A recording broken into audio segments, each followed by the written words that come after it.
Megyn Kelly, welcome to the Megyn Kelly Show. On Tuesday morning, Congress held the first public hearing on UFOs in half a century. Two Department of Defense officials took questions from members of a House Intelligence Subcommittee. And it turns out, aside from two newly released videos, one of an already identified object, there were few answers in what was supposed to be a moment of transparency for the American people. Years after investigating, we still don't know what they are or where they came from. But does the lack of definitive answers tell us something anyway? There was certainly a lot to discuss in the closed-door hearing that we weren't allowed to hear. So what's happening? Why aren't there concrete answers?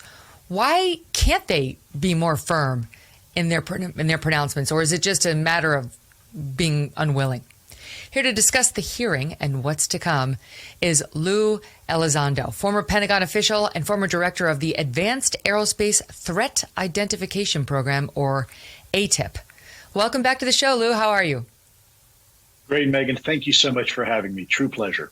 Oh, absolutely. All right. So you give us your summary of what, if anything, we learned on Tuesday. Yeah, wow. You're right. First of all, it was historic. This is the first time in over half a century that we had U.S. government officials briefing Congress on UFOs. Of course, now we call them UAPs. There was actually a lot that occurred. And not only was it historic that they were briefed, but before, the last time was during Project Blue Book, or the closing of Project Blue Book, where senior Air Force personnel had briefed Congress. Now it is senior DOD officials. So even one would argue even more senior scrutiny is being put on this topic. And I'll tell you, if I may, Megan, I think there was a lot that was said. And I also think, like you say here, there was a lot that remained unsaid. And sometimes you can learn more by what is not said. And so what do I mean by that? Well, beside this being historic and actually a hearing being done, I think it's safe to assume that this is just the beginning. I think it's probably safe to presume at this point there's going to be further hearings with additional people and additional witnesses. A lot of this was pro forma. I think some people were probably expecting some sort of big reveal, like flying saucers buried under Area 51, or like an alien that they would hold up and say, "Here, we got one." Right. No, this was a little bit more pro forma. And I think to some degree, this hearing would probably equate to that. If you recall, back in June, there was something called the 180-day report that Congress was expecting. And I think a lot of people's expectations initially were they kind of fell flat. They were disappointed. But in reality, the 180-day report was extremely successful. It achieved, it accomplished exactly what it was supposed to do. And in that case, now we have hearings as a result of it. So let's see if maybe during this talk you and I have, we can maybe deconstruct a little bit what was actually said, what wasn't said, and what was some of the meaning in this historic hearing. Okay. Yes, let's do that. Let's talk about first the fact that they seem to be nosing around on whether, first they asked, like, are we the only ones who ever see them? Is this just a uniquely American thing? And the answer was no. There have been reports from other countries, including China. And then there was a little bit more probing on that. Here is just a bit, just for the audience. It's Representative Brad Wenstrup, Democrat from Ohio, questioning the witnesses about the potential of foreign adversary data on this subject. Listen. There are other people besides the U.S. that have had these experiences and reported them. Is that correct? There are. That's correct.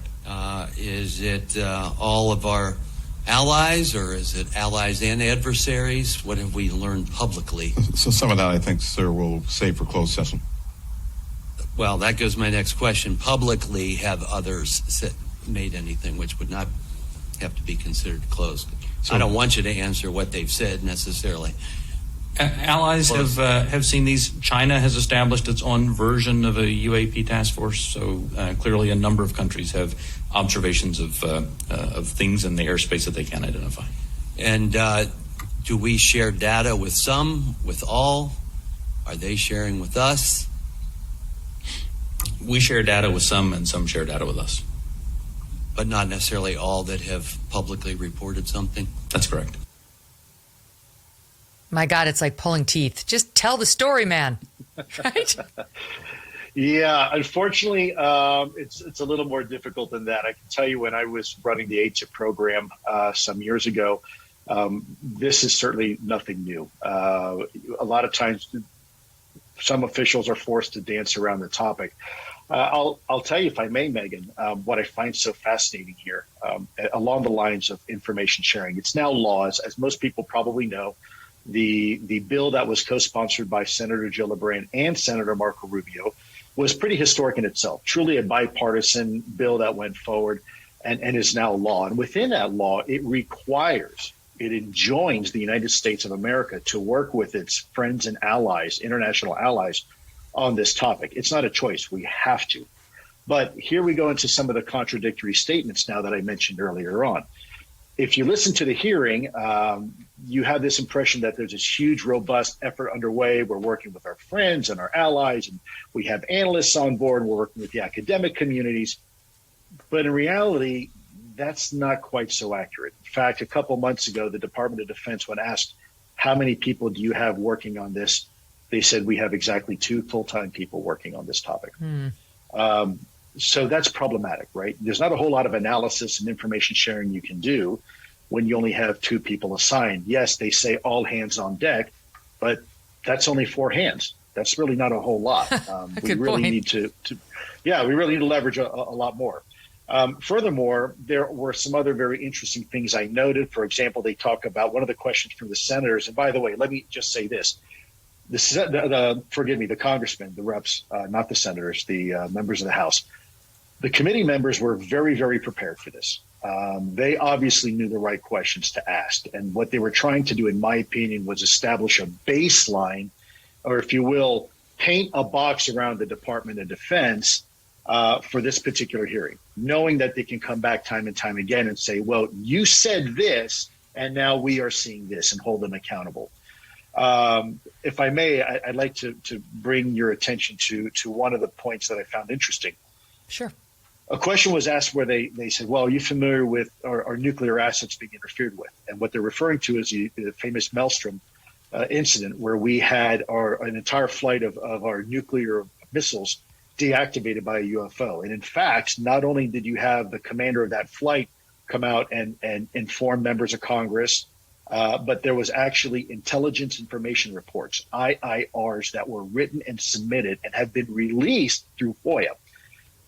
The mere fact that the task force members indicated that we have no idea about that, and no, we don't have anything but anecdotal information, is absolutely shocking to me, because that's extremely low-hanging fruit. Anybody right now, even with a computer, can get into Google and pull some of these what were formerly very, very classified reports that have now been released to the public.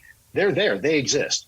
So why isn't this information being incorporated into the new, what we call the AIM office, or AOIMSG office? It doesn't seem very smart. You're saying you're doing this.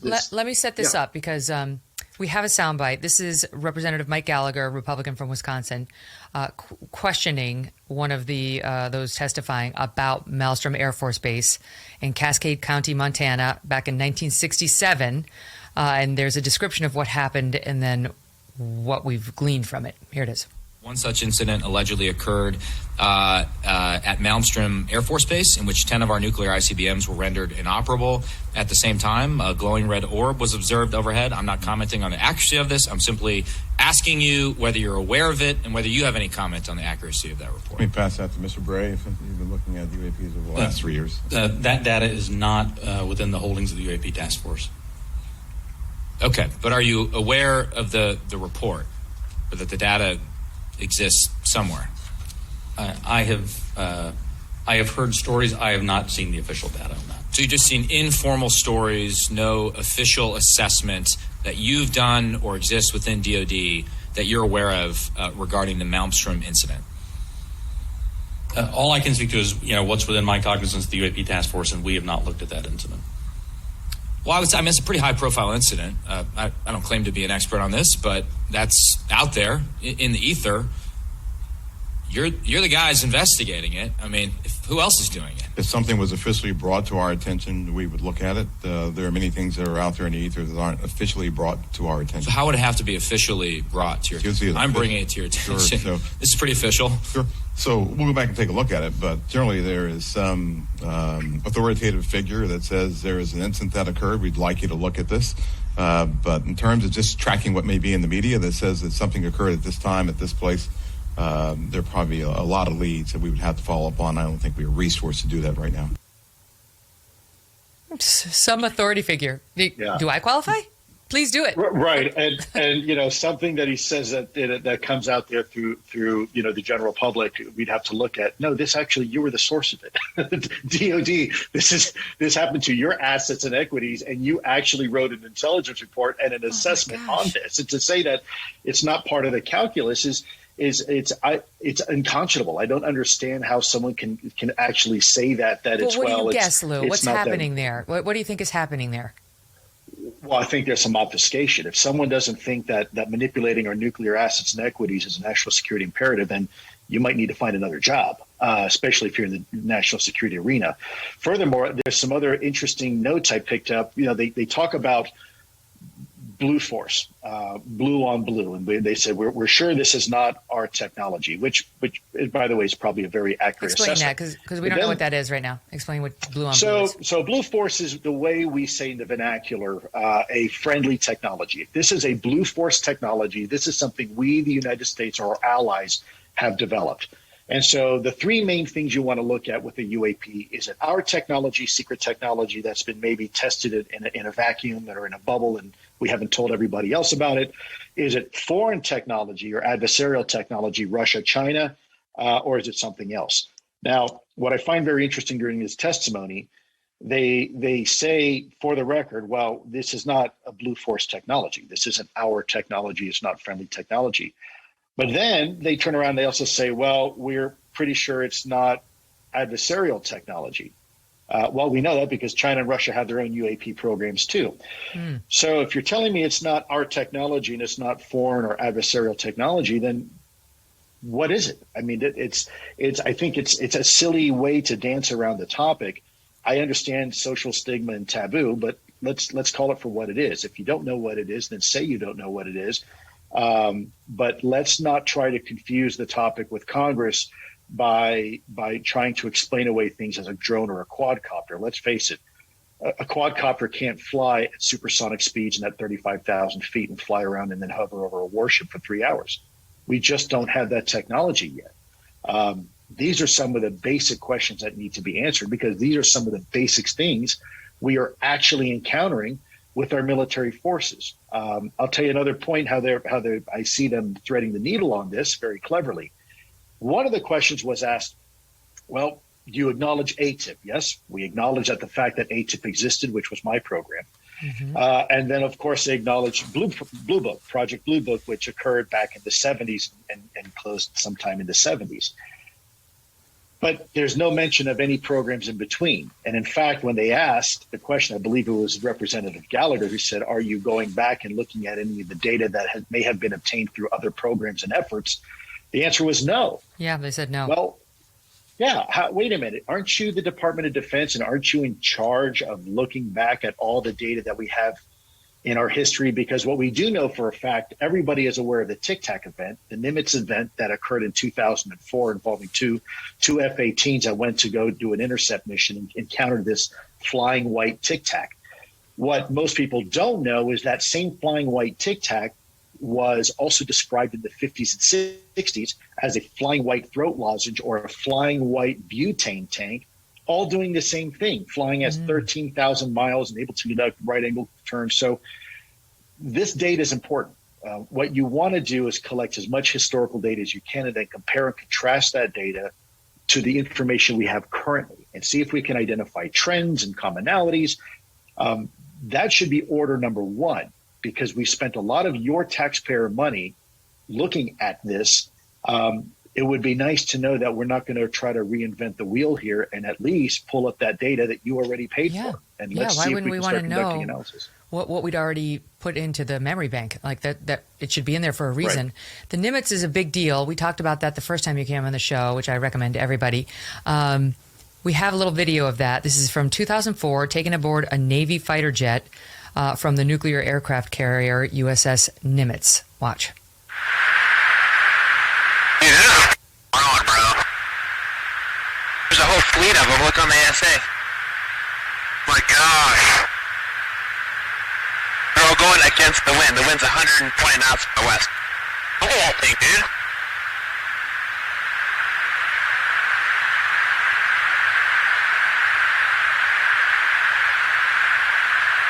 That's not our LNS though, is it? It's not. That is the LNS, dude.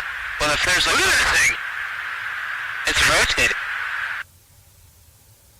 And for the listening audience, Lou, describe what those pilots were seeing.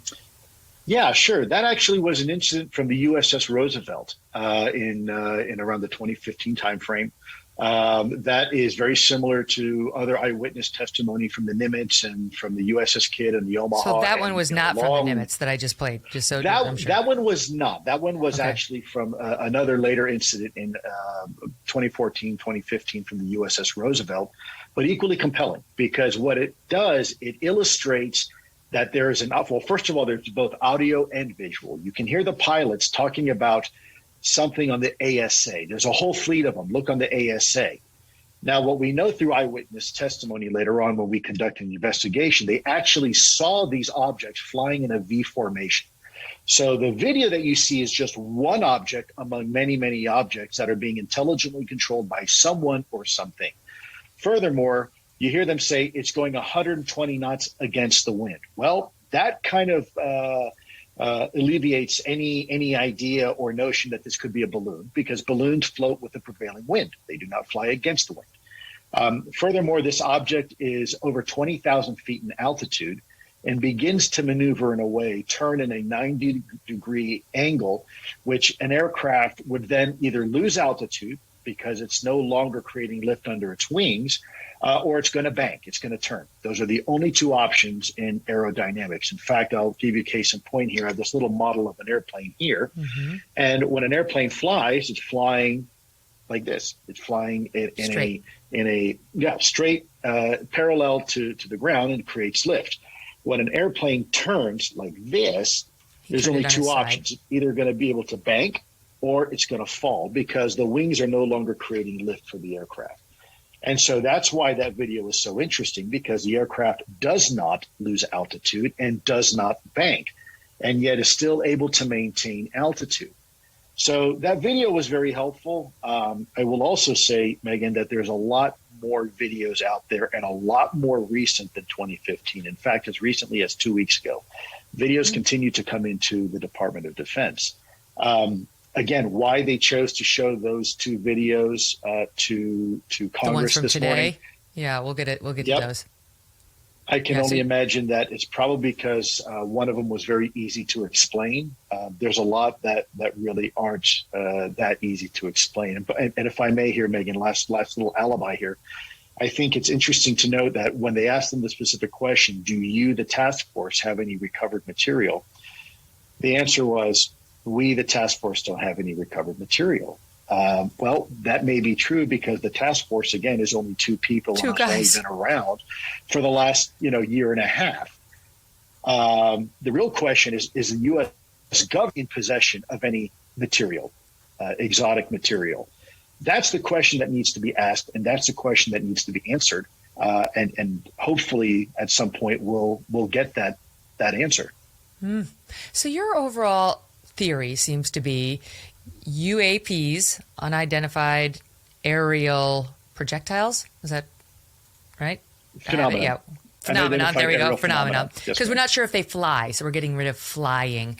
So UAPs, they appear to exist. We don't know exactly what they are. And the government is incredibly reluctant to even open the door to the possibility that they're either otherworldly or from some ununderstood force of this world. Like something's going on in the earth and has been for a very long time that we're just now coming to see and be able to detect thanks to new technologies and so on. So it doesn't necessarily have to be from outer space, in other words, but they seem so reluctant to keep that door open or to want to lead people there at all. Sure. I think there's a lot of reasons for that. First of all, we have to untangle 70 years of U.S. government involvement in this topic. That is a fairly tangled ball of yarn to try to make sense of, and there's a lot of people who had made statements in the past that frankly weren't accurate. So you have to deal with that at some point and admit to the American people that maybe the government wasn't entirely forthcoming on this topic some time ago. And then two comes some of the more, I think, probably real questions. There are, we pay our government institutions, especially national security, to have solutions. And when you have something that's in controlled U.S. airspace, you don't know what it is, you don't know how it works, you don't know where it's from, you don't know its capabilities. That's a really hard conversation to have with somebody in your chain of command in national security. I faced that myself when I was in AATIP, when I was briefing the seniors for the Secretary of Defense. A lot of them did not want to tell the boss what was going on, simply because we didn't have any answers yet. And my appeal to them was, look, yes, it's true we don't have any answers yet, but that shouldn't stop you from informing the boss. The boss needs to know this. So there's that. And then you have what was relayed to me about 4 months ago. And I want to, if I can here, Megyn, please let me caveat, I don't agree with this, but I understand it and I can respect the rationale for this reasoning.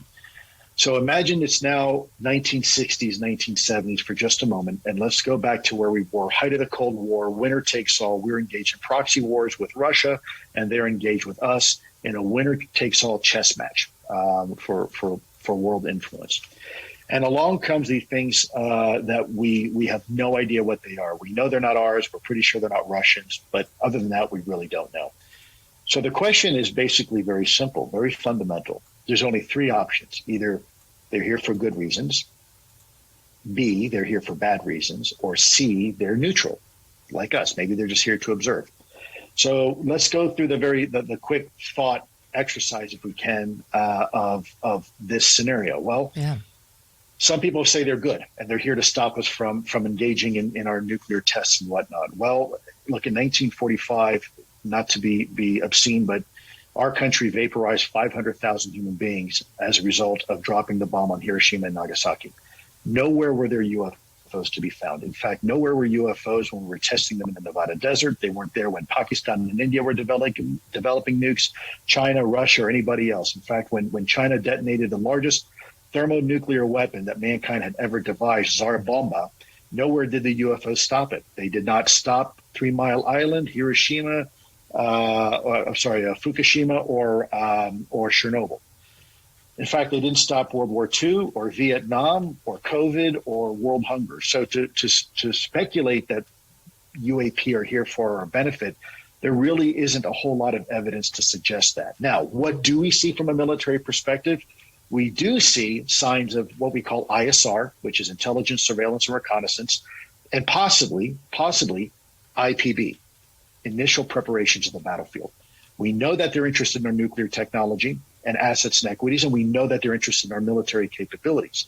So if there is a remote chance, even 10% chance that whatever these are, they're not here for good reasons, maybe there's a plan for these things to come 50 years in the future. Well, what happens the moment that our government acknowledges the reality that these things are real and they're not our technology?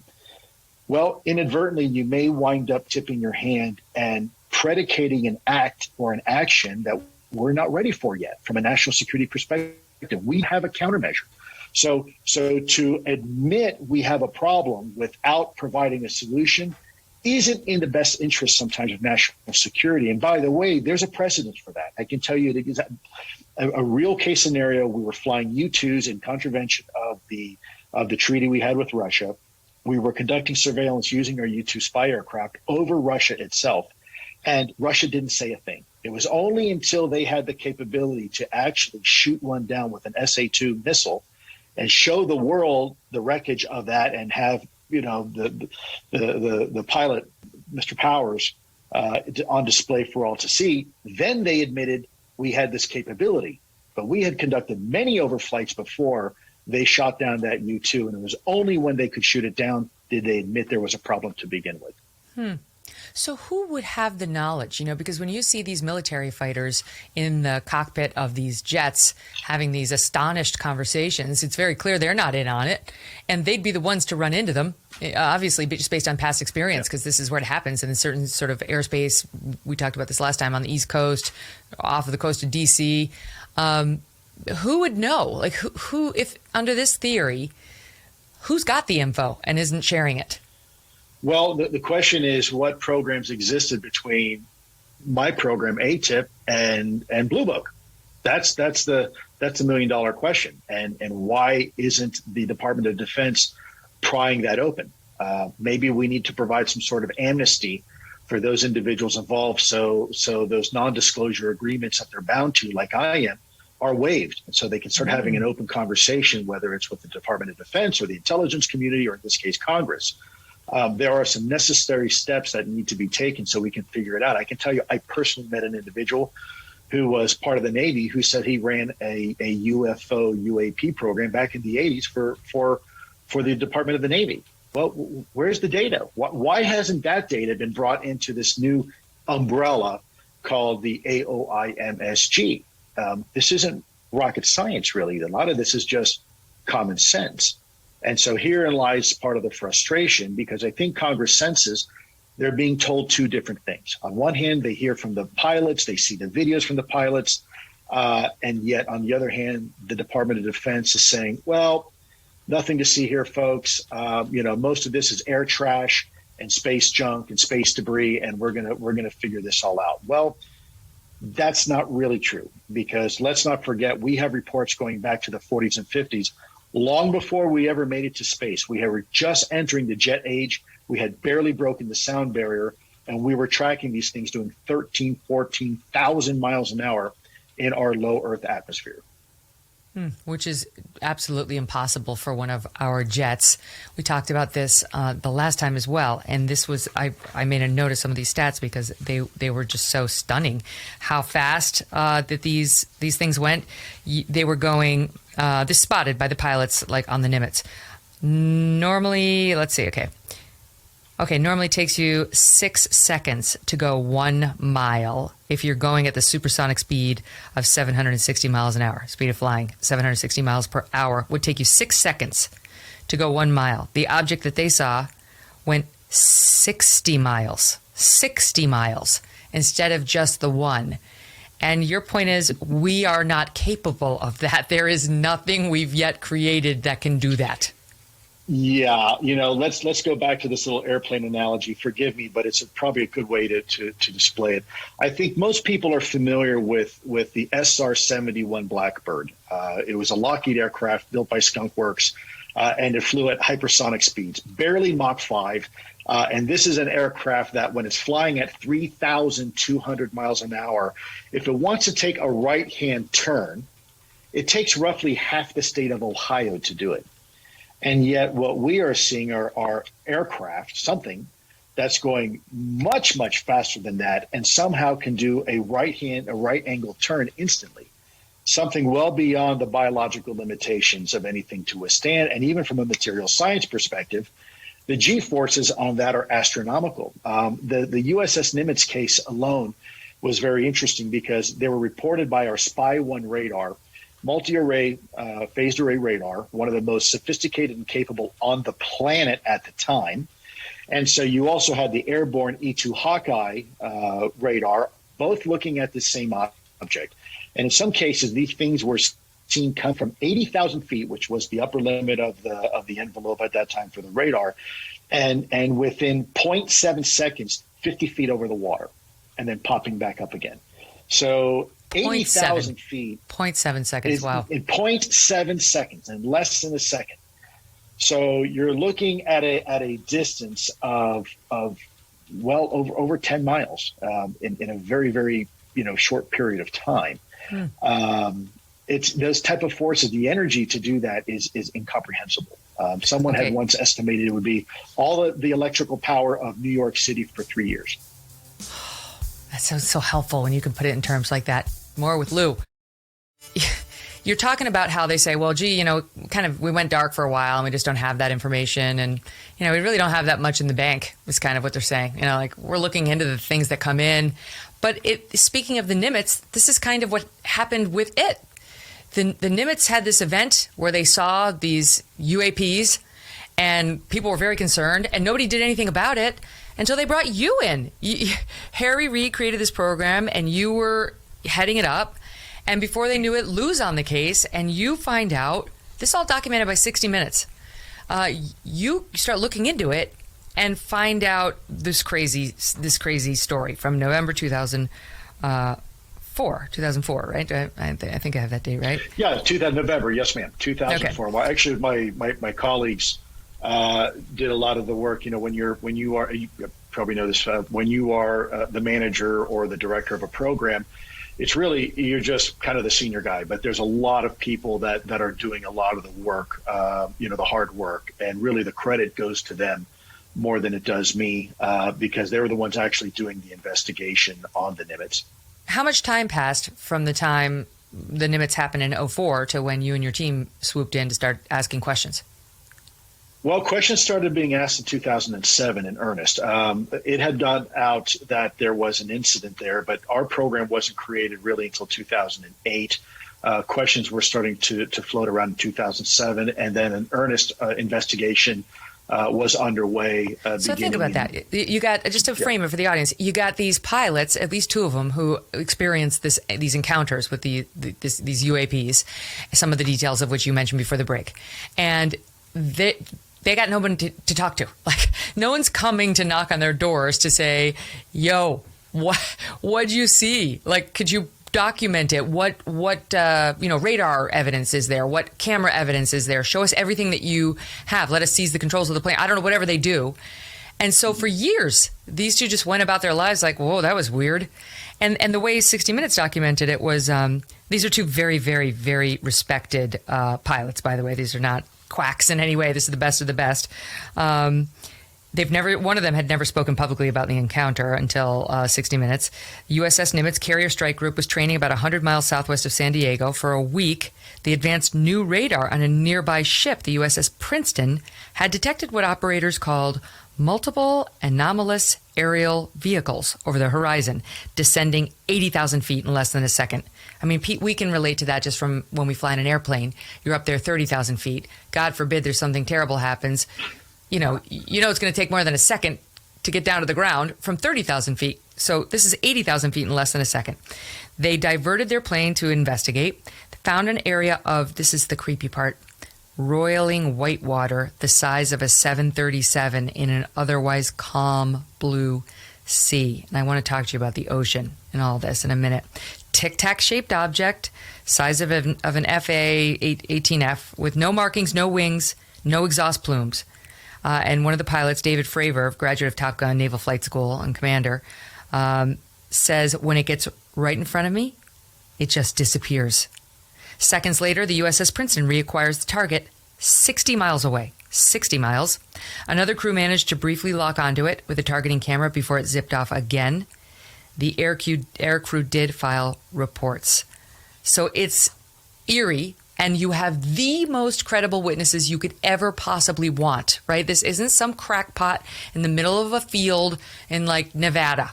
This is the guys we trust to defend this country. God forbid an attack happens, etc.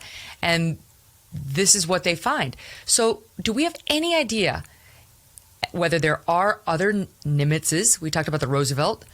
How many more of those would you suspect there have been? Oh, wow. Well, I have to be careful what I can confirm, because some of this information is still very sensitive, in some cases classified. But there's numerous incidents like this. I think most recently, I think the media was made aware of the Roosevelt, of the Omaha, and the Kidd, and now looks like a couple other carriers as well. There's anecdotal reports going back to some even conventional ones like the USS Boxer in 1998, and even potentially going as far back and interfering potentially right now. The information is preliminary, but one of our first nuclear carriers in the early 70s. So this information is pervasive, and this is again part of the frustration that I feel with my colleagues, because the new effort, the new office needs to be looking at this historical data. It's important, it's relevant, and it's also low-hanging fruit. It's not that hard to get this information. Yeah. Secondly, one thing that we don't mention is that these pilots were actually ridiculed when they came back. People made fun of them for reporting this. And by the way, you said it correctly. It wasn't just eyewitness testimony that saw it. And by the way, there were 4 pilots, 2 F-18 aircrafts, both with a pilot and both with WISOs, or special weapons officers, in the back, so a backseater as well. All 4 of them had eyes down on this Tic Tac. Furthermore, it was picked up on gun camera footage. Furthermore, it was picked up by 2 separate radar systems. So now you have 3 separate sensor systems all picking up the same information at the same time, at the same place, under the same circumstances. Now, my background as a former special agent, if we were in a court of law right now, we would be well beyond reasonable doubt. The jury would have no other alternative but to convict. And yet here we are again, where we're dragging our feet. We don't want to talk about it. This is uncomfortable. Well, if you talk about it, we're going to say you're crazy. You're going to lose your flight status, despite you being a Top Gun graduate and an instructor and the skipper for the Nimitz. We're going to maybe put in jeopardy your security clearance. Ask me how I know that, because for a while there, they were coming after me when I first broke rank and left the Pentagon. So we have to get rid of the stigma and taboo. We have to get rid of the fear of any type of reprisal, first and foremost. And anybody who may have been associated with any type of legacy effort the U.S. government was sponsoring needs to have some sort of amnesty, some sort of way where they're not going to be held to their non-disclosure agreement, so they can finally tell the authorities what they know. Do you think that'll happen? Marco Rubio's now newly interested in this, as you point out. Do you think, and this is bipartisan, do you think that could happen? I do. And it's not just, Senator Marco Rubio. It's on both sides. You have Senator Gillibrand, you have Senator Marco Rubio, you have Warner, you have other folks on the House side, such as Gallegos and now Gallagher, who's, by the way, asked some fantastic questions. Certainly a man who's very well informed.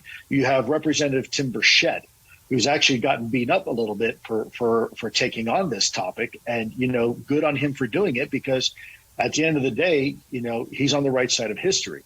These are our elected officials actually doing their job. They really don't care about politics. They just want to get to the truth of the matter. And this is both Democrat and Republican coming together on this topic. Can we spend a minute on the 2 videos that they did show today? They did show on Tuesday. There's one of an object zipping past a Navy pilot. Let's take a look at that, and I'd love to get your take on it. You can see there it was, out an airplane window. In many cases, that's all that a report may include. What did we even see there, Lou? Well, if you slow it down, it's not what well, first of all, there's a couple of things wrong. The fact that a pilot has to use his own personal iPhone instead of the equipment, being able to track it. Thankfully the iPhone worked. The question is why wasn't the equipment on the aircraft sufficient enough to be used to get you that type of image? 2, what you see here is a still of this thing flying by the aircraft. Keeping in mind, doesn't have a transponder. It's not squawking. It's not identifying its friend or foe. It is up there at the same altitude of this aircraft, military aircraft, by the way, nonetheless. So there's an air safety flight issue. There's also the problem that we don't know what's in our own airspace, right? U.S. air domain awareness. We have laws on the books that require us to know what's going on in our controlled U.S. airspace. And yet here is proof positive we don't. And there's no sufficient explanation. When asked what is, the answer was very simple. We don't know. That's a problem. That speaks volumes to the very issue that we've been trying to raise the the alarm, if you will, sound the alarm over the last 4 years, because we don't have a good grasp on what's in our we need to. airspace. And we need to know. We absolutely do. Imagine being at 30,000 feet in a commercial aircraft with some of your friends, and the if you will, the passengers are blissfully unaware drinking a cocktail, but the pilot, meanwhile, and by the way, this is a true story, the pilot is in this white knuckle, nail biting scenario where he has a UAP getting closer and closer to his aircraft and is about to take an evasive maneuver because he's got 200 lives at stake. These are the type of stories that I want Congress to hear. These are the ones where you want to talk about air trash and whatnot, air junk, fine. But that's not what we're talking about. We're talking about breakaway technology that can do things we simply can't do. And the more we obfuscate, the more the Department of Defense is going to be in a situation here where they're going to have to do some serious explaining. Wait, have you heard stories like the one you just told about the commercial airline Absolutely. pilot? Yes, we actually have the interview recorded on camera. So these are very troubling for me because, again, it's not just a flight safety issue. We're dealing with something that is clearly not a balloon or a drone or a quadcopter or anything like that, and it appears that we've been dealing with this for quite some time. You know what? I'm a nervous flyer as it is, Lou. This is not going to help. Okay, no, it's fine. I can manage it. Let's show video number 2, which look like triangles, and they seem to be saying these were later identified as drones. We'll play it. They're ruling this one out. Here it is. In this video, U.S. Navy personnel recorded what appears to be triangles, some flashing, recorded several years ago, off the coast of the United States. This was recorded while the U.S. Navy ship observed a number of small unmanned aerial systems in the area. And importantly, the video was taken through night vision goggles with a single lens reflex camera. These remained unresolved for several years. It looks like a magnetile.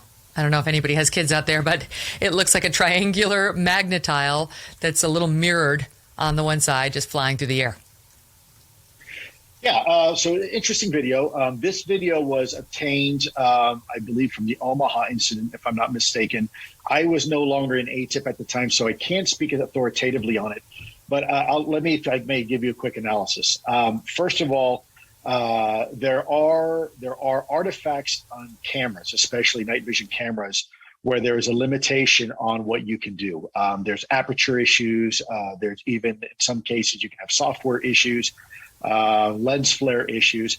And when you see an object that is strobing at a certain, if you will, frequency, could be navigation lights. It could very well be that this is a drone or a manned aircraft flying over. But here's why this is a problem, because they even said it during your testimony. If you have a drone or an unidentified aircraft flying over a fleet of, if you will, of Navy vessels, and no one is doing anything about it, and they're not your technology, right? They're someone's technology, and you're just going to sit there admiring the pretty lights, there's something wrong with that. Because I can tell you myself, when I was in Washington, D.C., I lived on a little island in the middle of the Chesapeake Bay, and weekends we go out boating. And when the Navy ships would come into Annapolis during graduation, there was this no-go zone. And by the way, it was patrolled, and everybody who had a boat knew if you got within a certain distance of that ship, it was absolutely going to light you up. It was going to use lethal force, and it was going to blow you out of the water. So my question is, we have these objects that have been seen over our Navy vessels and continue for days and days and days to conduct what appears to be some sort of surveillance or reconnaissance, perhaps. And yet there's nothing the Navy does. They don't deploy some counter-drone technology, which we have. They don't try to communicate, try to squawk with the thing, which, by the way, they admitted they don't. They said, no, we don't try to communicate. Well, wait a minute. How is that possible? That's a direct violation of the protocol that the Navy does have. If there's something flying in its airspace or a boat getting too close, they will absolutely communicate with you. So again, here's part of the contradiction that I see with this testimony. I'm not certainly trying to impugn Secretary Moultrie, Undersecretary of Defense for Intelligence Moultrie, or Scott Bray in any way. But my point being is that a lot of what they said today was really contradictory, either by the evidence or what has been previously said before. by the Department of Defense. So it doesn't help their credibility.